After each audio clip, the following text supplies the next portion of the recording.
Isang illegal city sa mga hinahagupit ngayon ng Bagyong Basyang.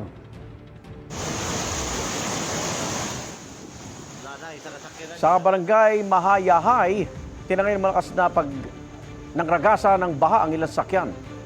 Dalawa sa mga ito bumangga pa at nakasira ng bakod na bakal. Tinangay rin ng baha ang isang pickup truck sa iba pang bahagi ng barangay. Lampas bewang ang baha roon at pinasok na ang ilang bahay at gusali. Kabi-kabila ang rescue operation sa lungsod. Sa barangay Tipanoy, tinulungang tumawid ang ilang residente sa malakas na agos ng baha.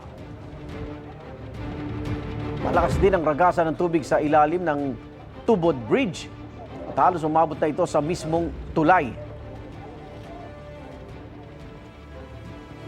Ayon kay US Cooper Lansoy Abragan, as of 2 a.m. kanina hindi madaanan ang Tubod Bridge.